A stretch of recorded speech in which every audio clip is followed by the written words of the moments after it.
Inspiré par le site inscrit sur la liste du patrimoine mondial de l'UNESCO, ce drame dansé raconte l'histoire d'un jeune réfugié nommé Xiaofu qui, sous la dynastie des Song du Sud, s'échappe à Dazhou. Là, il est secouru par des habitants qui sculptent des statues de falaises pour gagner leur vie. Il s'intègre à leur communauté. Le drame dansé est basé sur les sculptures en pierre de Dazhou. Il influence la beauté et la narration de la danse.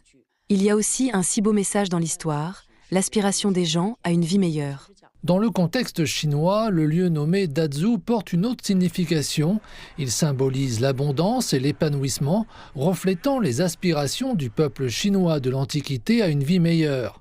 Ces éléments intègrent harmonieusement les philosophies du bouddhisme, du taoïsme et du confucianisme, tout en dépeignant de manière vivante les innombrables aspects de la vie humaine sur les majestueuses falaises. Il reflète ainsi l'aspiration de l'ancien peuple chinois à une société idéale de grande harmonie et d'abondance.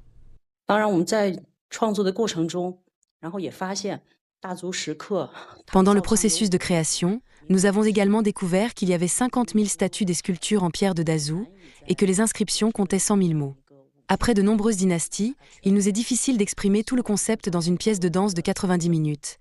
C'est pourquoi nous avons audacieusement fait un ajustement, à savoir utiliser l'image d'une petite bénédiction pour apporter les caractéristiques rustiques, terrestres et orientées vers la vie de Dazhou à la pièce dansée.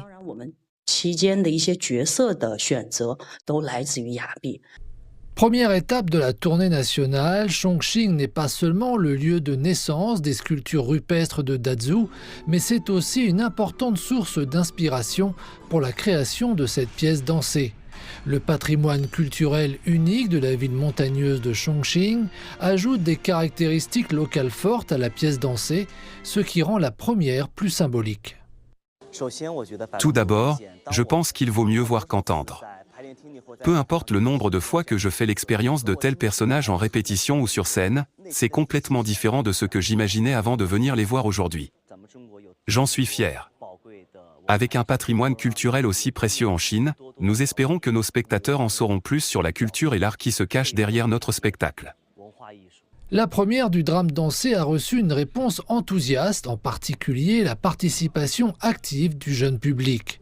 Ce phénomène prouve non seulement le charme artistique des drames dansés, mais il insuffle également une nouvelle vitalité à l'héritage et au développement de la culture traditionnelle. Aujourd'hui, dans ce drame, j'utilise aussi une si belle danse, une si grande force et une si douce silhouette pour exprimer la vie quotidienne d'une manière si artistique, juste à travers ce genre de drame. Je pense que cela peut être une sorte d'émotion, et on peut faire chaque personne ordinaire. Alors j'espère vraiment que tous les jeunes pourront venir regarder ce drame, c'est vraiment grandiose. Afin de mieux présenter l'héritage culturel des sculptures en pierre de Dazhou, l'équipe de création s'est rendue en plusieurs reprises sur le site d'origine. Les acteurs ont non seulement appris les techniques utilisées pour tailler les pierres, mais ils ont aussi étudié en profondeur le contexte historique des sculptures en pierre de Dazhou, s'efforçant de présenter parfaitement chaque détail sur la scène. En fait, je pense que la danse n'a pas de frontières, car chacun de nos pays possède des symboles d'autres pays. En fait, nous apprenons les uns des autres et nous nous intégrons les uns aux autres. De nombreuses scènes dépeignent la vie. Les personnes qui se cachent derrière chaque statue seront très connotées. La scène se déroule sur fond d'écran de projection géant et grâce à l'expression de l'arsenic moderne, les images de Guanyin, de l'eau et de la lune, du moine Jingong et de la femme de la taverne dans les sculptures en pierre de Dazhou sont artistiquement restaurées sur la scène par le mouvement. Elles présentent l'esthétique de la dynastie Song derrière les sculptures en pierre.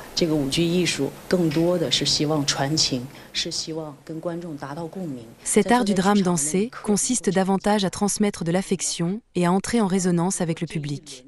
Quand on prend place au théâtre, on peut se détendre et ensuite, si on en a l'occasion, on espère transmettre le drame de la danse et la culture des sculptures en pierre de Dazhou dans toutes les régions du monde. L'équipe organise également des activités telles que des sculptures de pierres célèbres, des expositions. Des pop-up culturels et créatifs ont aussi lieu dans les principales villes de la tournée. L'objectif est de promouvoir davantage la culture des sculptures de pierre de Dazhou et la danse dramatique elle-même.